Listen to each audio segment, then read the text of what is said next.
Aquí, en medio del bullicio de la capital de Mallorca, al pie de las avenidas que rodean el casco histórico de la ciudad, se erige con descaro un edificio cuya decoración señala con claridad a la orden iniciática más conocida de nuestro tiempo, los masones.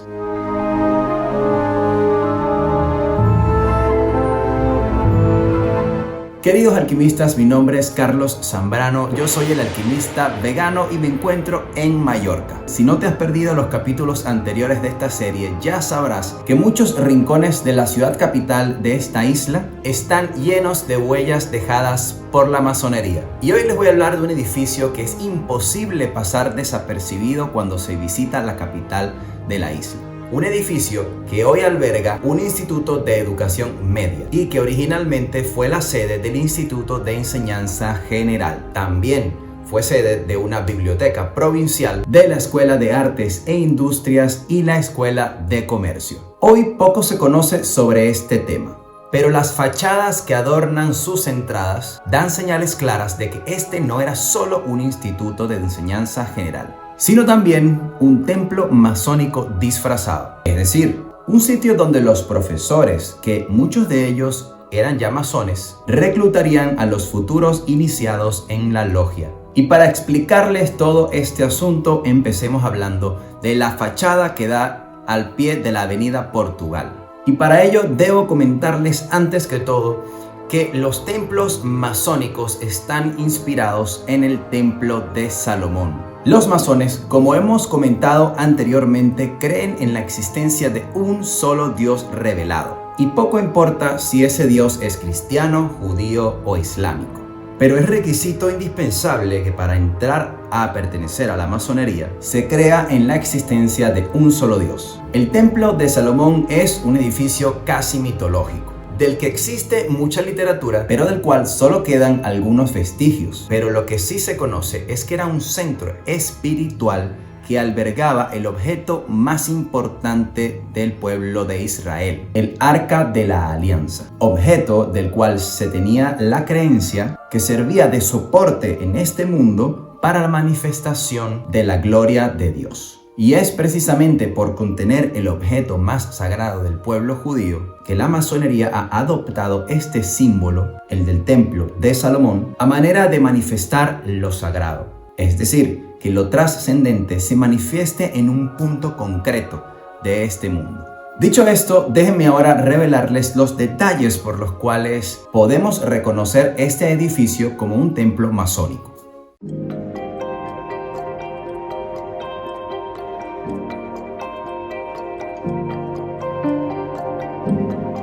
Lo primero que podemos destacar son las dos columnas decorativas, ya que no sirven de soporte a ninguna estructura. Estas columnas señalan la entrada al templo y están coronadas por dos esferas. Estas dos columnas servían de entrada también al templo de Salomón y en general a la mayoría de los templos de todo el mundo, donde ya sea dragones, leones o ángeles apostados a los lados de la entrada sirven de guardianes o de separación entre el mundo sagrado con el mundo profano. En el templo de Salomón y también en los templos masónicos, estas columnas tienen el nombre de Jaquín y Boaz. Y también en los decorados masónicos, cada columna tiene una esfera que representa al globo celeste y al globo terrestre. Vemos también un águila bicéfala que presenta el escudo de España en su pecho y a sus pies un microscopio y una lámpara de aceite con una pequeña llama, la cual hace alusión a todo lo que la luz representa en el mundo de la masonería. Si nos fijamos ahora en los capiteles corintios, veremos en el centro dos bellos rostros de mujer que portan en su frente una gran estrella de 8 puntas. Estos rostros representan el despertar intelectual del bachiller, a su vez que representan el despertar espiritual y el de la sabiduría. Pasemos ahora a la fachada del edificio dedicada a la biblioteca provincial.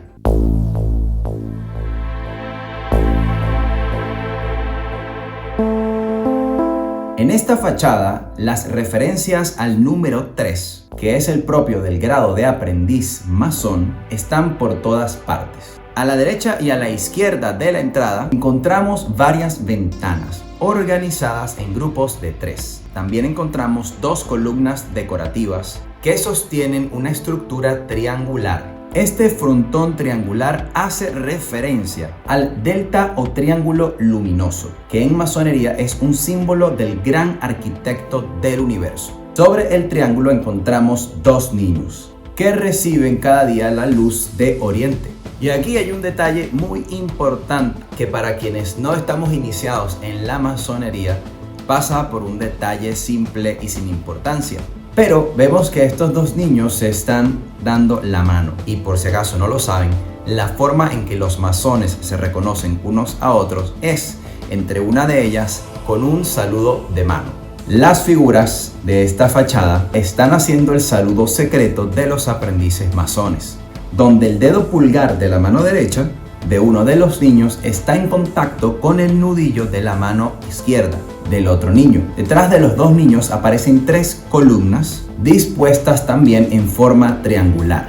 Y si las columnas que hemos visto en la anterior fachada, la columna de Jaquín y Boaz, muestran la entrada a este templo, estas 3 columnas nos introducen en el interior de este templo masónico y constituyen a la vez la parte más esencial del templo. Estas 3 columnas representan así lo que en masonería se conoce como las 3 pequeñas luces, las cuales son colocadas en el centro de la logia. Su disposición es siempre geométrica, es decir, triangular. Cada una de estas 3 columnas tiene un nombre propio, a saber, sabiduría, fuerza y belleza. Y su interpretación varía dependiendo del grado de entendimiento que poseamos. Pero se dice que representan las 3 grandes virtudes que deben presidir las acciones de la vida del masón y a la vez también guardan relación con lo que es la iluminación del templo, pero entendiendo la iluminación en un sentido simbólico.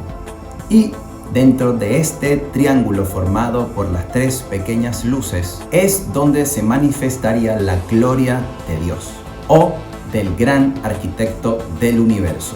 Y es por todo esto que aquí, en lo que es la biblioteca provincial, donde se custodian los libros y donde podemos encontrar el conocimiento, se ha decidido representar a las 3 pequeñas luces, que aluden al lugar más sagrado del templo. Parece increíble que quienes han construido este edificio hayan expuesto de una manera tan descarada su simbología a toda la ciudad de Palma. Realmente no se preocuparon en hacer público este conocimiento, seguros de que los auténticos secretos se protegen por sí mismos.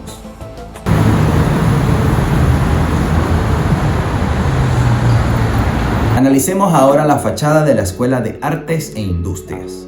Bajo una de las patas del águila bicéfala encontramos un martillo y 2 cinceles, anudados por un lazo. El martillo y los cinceles son elementos fundamentales para un artista, pero también son las herramientas simbólicas de un aprendiz masón. Bajo la otra pata del águila encontramos un compás y una rueda dentada. El compás, como ya lo hemos comentado en otros episodios, es un símbolo fundamental de la masonería.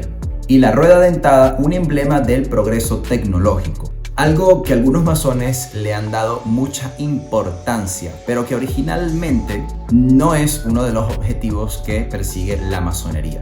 Finalicemos con el edificio hablando de la fachada de la Escuela de Comercio.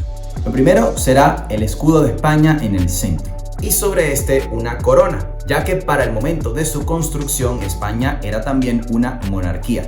Pero esto es lo menos llamativo. Lo importante aquí es lo que hay alrededor. Vemos entonces un círculo coronado por una cruz, que es una representación del mundo y también un símbolo hermético. Vemos 2 cabezas de serpiente que se miran y que representan un caduceo, un símbolo por excelencia del comercio y la medicina, pero que también hace referencia a Hermes o Mercurio, los dioses del comercio en la mitología clásica. Pero a veces se olvida que estos dioses también tenían otra labor, ya que estaban encargados de la intermediación entre el mundo celestial y el mundo terrenal. Este dios era considerado el mensajero de los dioses y era el guía o conductor de las almas en ultratumba.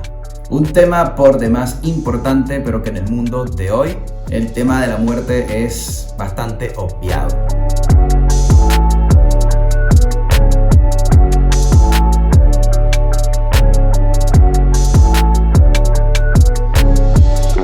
Ahora sí, alquimistas, espero haberles aportado un poco de claridad sobre este edificio y que ahora ustedes también puedan entender los detalles de sus fachadas que lo convierten en un templo masónico. Pero pasemos ahora, queridos alquimistas, a otro edificio importante de esta ciudad. Ya hemos hablado de este edificio que albergaba todas estas instituciones educativas y que a la vez era un templo masónico. Pero, ¿qué se estudiaba en estas escuelas?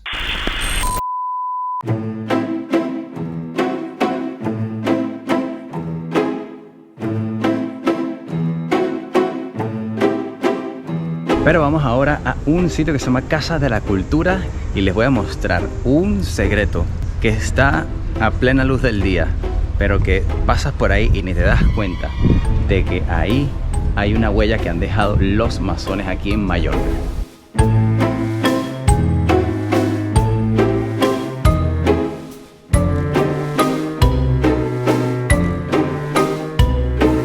Y aquí, en plena vía pública, encontramos unos medallones que representan cada uno a un arte en particular. Estas representaciones se encuentran en un edificio que hoy es la Casa de la Cultura, en la calle Ramon Llull. En la Edad Media, el plan de estudios de las escuelas europeas se dividía en dos etapas: el trivium y el quadrivium.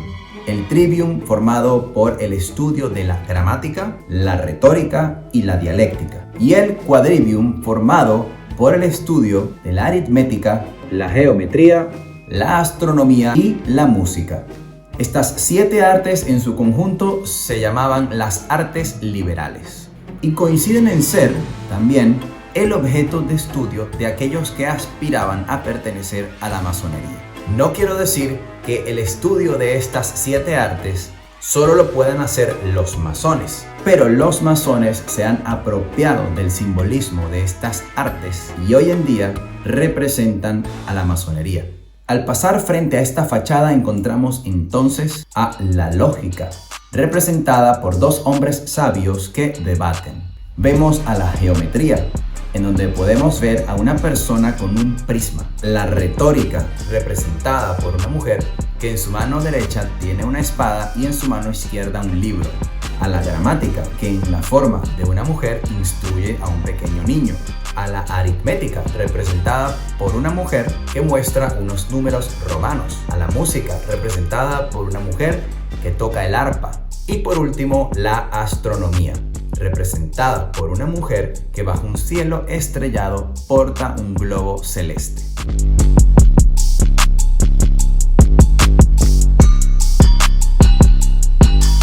El estudio de estas artes en estas escuelas antiguas se hacía de una manera gradual y no todas a la vez. De esta manera, el estudiante comenzaba por el estudio de la gramática, la retórica y la dialéctica, completando el trivium. Y solo después de completada la primera etapa, correspondiente al dominio del lenguaje y las letras, pasaba a estudiar aritmética, geometría, astronomía y música, completando así el quadrivium. El acceso al conocimiento se hacía gradualmente y daba a los estudiantes una base muy sólida de conocimiento. De esta manera se posibilitaba que el estudiante descubriera la analogía o la relación que existía entre las diferentes artes, por más diferentes que aparentasen ser. El descubrimiento de esta analogía o de esta relación entre las artes tenía como objetivo final no solo la erudición, sino el conocimiento profundo, tanto de las cosas del mundo como de las cosas divinas. Y por si fuera poco, el conocimiento de uno mismo.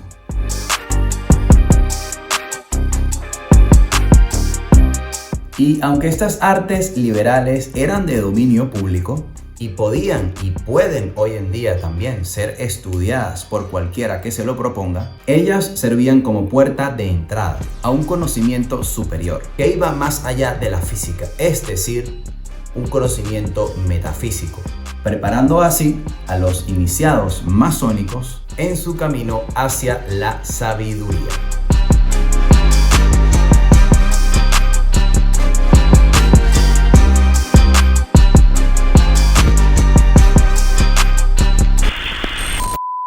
Y bueno, alquimistas, para seguir con nuestra dinámica de hacerle preguntas a nuestro maestro masón sobre algunas cosas importantes que aclarar sobre la masonería, para este episodio le he decidido hacer una sola pregunta. Y es en relación a las 3 pequeñas luces que iluminan todos y cada uno de los templos masones alrededor del mundo.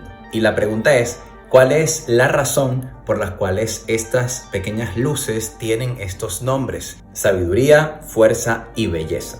Y nos responde que a pesar de que podrían realizarse tratados enteros de cada elemento de la logia, esta vez en lugar de exponer brevemente un solo símbolo, lo hará en su conjunto.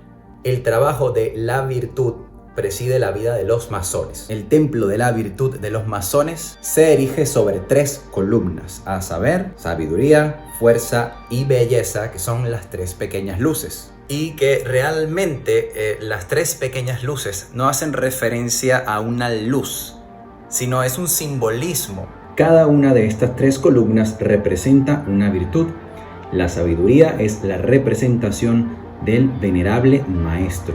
La fuerza se le considera el primer vigilante y la belleza el segundo vigilante.